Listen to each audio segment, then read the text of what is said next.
Meus amigos, hoje venho com informações um pouco pesadas. Desde já aviso a vocês que se de alguma forma tem algum tipo de fraqueza com assuntos delicados como esse, por favor, pulem o vídeo. Hoje trazemos essas informações do canal Podcast News, no qual deixamos todos os créditos à doutora Lia, advogada criminalista, que passou todas essas informações. Informações sobre as hipóteses do que deve ter acontecido com Sara Mariano, seus últimos momentos e a maneira que o corpo estava naquele local, às margens da rodovia BA-093. Será que a levaram sem vida? Será que tiraram a vida dela naquele local? Então vamos aqui expor alguns detalhes. E aí cada um vai tirar sua conclusão. Em instantes todos os detalhes dessas informações que acabaram sendo divulgadas, mas antes só vou pedir para você, se é novo por aqui, tá chegando agora no canal, já aproveita, inscreva-se em nosso canal, ativando também o sininho das notificações para receber em primeira mão os novos vídeos e assim, logo quando a gente postar um vídeo, você já vai receber uma notificação para ficar sempre muito bem atualizado. E também nos ajude dando aquela força clicando no like e vamos à notícia, logo após a vinheta.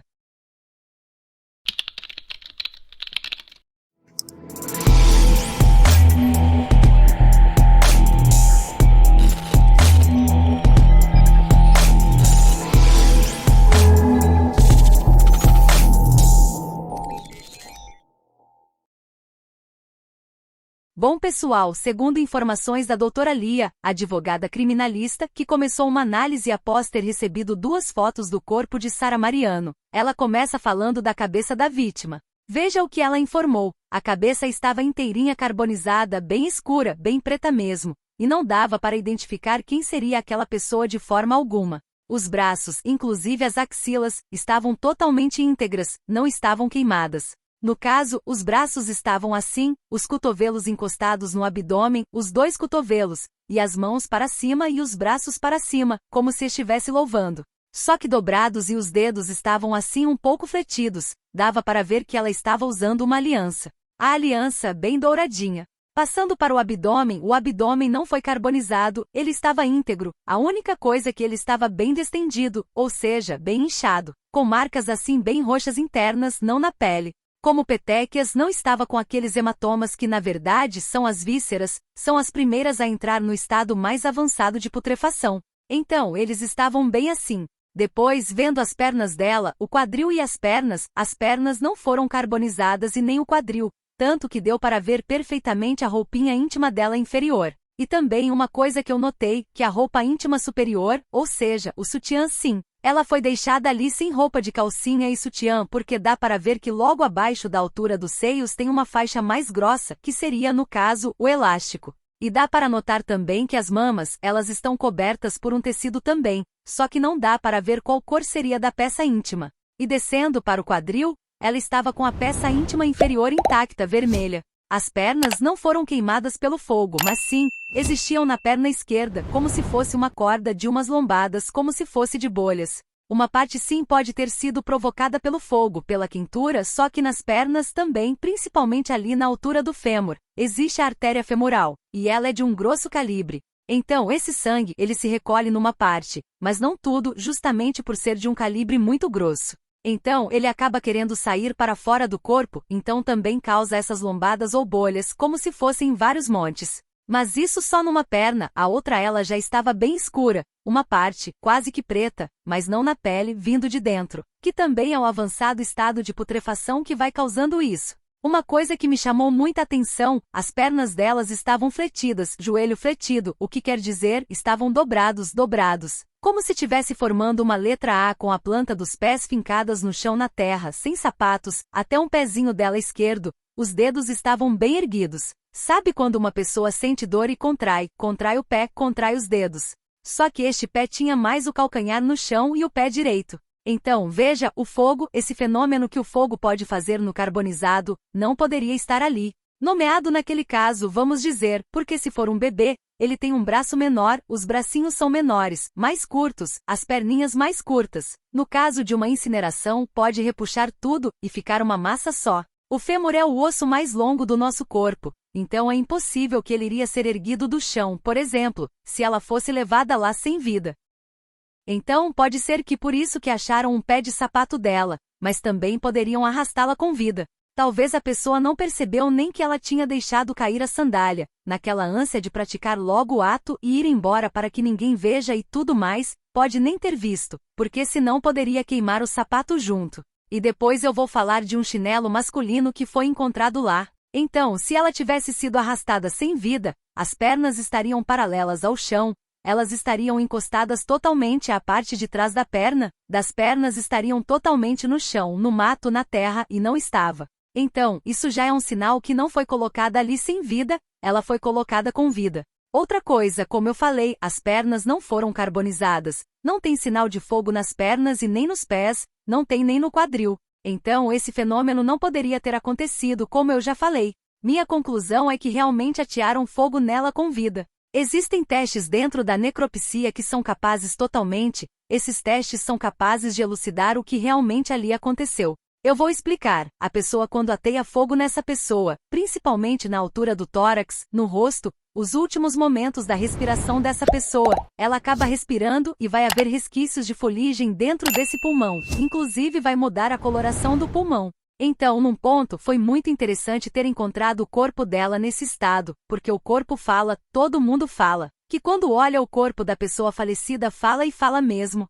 É muito difícil não chegar numa conclusão correta. Outra coisa é a capilaridade dos vasos que nutrem a pele. Então, nosso corpo ele tem veias e artérias, as artérias levam o oxigênio para um órgão ou para a pele e as veias trazem de volta para oxigenar, com gás carbônico e na pele também, só que na pele não tem artérias e veias, ela tem arteríolas e vênulas que seriam no caso diminutivo. Então temos como saber se a pessoa que foi incinerada com vida ou sem. Eu vou explicar para vocês, já perceberam que o cadáver fica pálido? A palidez depende muito das horas, de acordo com a patologia, a causa da morte, por exemplo. Se foi por infarto, um AVC hemorrágico, então a pessoa vai ficar muito mais rapidamente pálida por isquemia. Mas no caso de Sara Mariano, o que vai acontecer? O sangue, a pessoa acaba de perder a vida, mas o corpo ele continua ainda com aqueles estímulos para tentar reanimar a pessoa, é uma coisa divina mesmo. E o que acontece? Ele puxa para os órgãos, para a parte interna e principalmente para o coração, que é a nossa bomba, que é o que precisa para bombear pro restante do corpo. No do caso se Sara não daria tempo, então por isso da capilaridade, não daria tempo desse sangue voltar pro corpo porque já veria o efeito do fogo ali queimando, tostando. Então permaneceria uma parte do corpo com essa capilaridade, principalmente na parte próxima à área queimada, carbonizada também pela posição do corpo, por uma flexão que ela tenha feito mesmo dos braços como estavam. Eu falei sobre uma posição assim, como louvando a Deus e olha quem sabe até isso não aconteceu mesmo, a gente não sabe que ela era assim bem fervorosa. E quero só abrir um parênteses, não acredito nas traições, acredito que tudo foi montado. Mas isso aí eu posso até depois falar o porquê eu chego nessa conclusão, porque eu li o depoimento do rapaz o tal Elicácio quando estava em Santa Catarina, e o do Ederlan também. Eu li os dois depoimentos dele que ele deu numa oportunidade depois em outra, então eu creio sim que foi algo muito armado, justamente para poder de repente, uma tentativa de justificar o que aconteceu até mesmo para a população, até mesmo se amanhã ele foi a um júri popular é a população quem vai julgá-lo. Então tudo isso faz parte de um teatro mesmo. E o que eu vi da Sara foi isso, e o chinelo masculino lá encontrado. Nós não sabemos se esse chinelo já estava no local por quê. E pelas estradas do Brasil existem pessoas andarilhos que podem sim ter jogado um chinelo ali ou alguém dispensado de dentro de um carro ou vizinhos. Alguma coisa ter acontecido. Mas ali é necessário sim se colher o DNA e o chinelo é um item do nosso uso que é o que mais fica resquícios do nosso DNA que seria no caso a pele. Por quê? Porque o pé é o órgão que mais tem atrito no nosso corpo, porque a gente anda, quando você anda você tem um atrito com a sua sandália, com o seu chinelo, com o seu sapato mesmo sem. Estando descalço você tem atrito com o chão, e sempre vai ser encontrado pele. A gente vai falar numa outra oportunidade sobre o júri, sobre as qualificadoras, as agravantes, as atenuantes que são coisas bem distintas, bem diferentes. Mas eu digo para você que se acontecer mesmo da perícia concluir que foi ateado fogo na Sara viva, que é o que eu realmente acredito, que seria ter dado fim a ela de uma maneira de modo cruel, que seria por fogo. E também sei que muita gente já deve estar pensando nisso que ela no caso sumiu terça-feira à noite e foi encontrada na sexta. Então vamos dizer 3 dias, o corpo ele estava compatível com o estado de putrefação desses dias, ele estava bem compatível com isso, então não acredito, não que ela esteve em cárcere privado. Não creio. Acredito que tudo foi feito naquele mesmo dia à noite, exatamente por esse estado do corpo que eu falei e ainda estava pegando fogo. Bom, existem duas hipóteses para isso. Ou voltaram na cena, que eu acredito mais nisso, e atearam mais fogo, então estava queimando também. Eu não sei o tipo de mato que tinha lá para saber se pode realmente ficar queimando assim de acordo com o relevo da região, de acordo com o clima daquele dia. Agradeço a todos vocês que dedicaram seu tempo para assistir até aqui. Espero que as informações compartilhadas tenham sido esclarecedoras e úteis. Se gostaram do conteúdo, não se esqueçam de deixar o seu like no vídeo e, claro, se ainda não são inscritos, inscrevam-se no canal para não perderem os próximos vídeos. Sua interação é fundamental para o crescimento do canal. Até a próxima!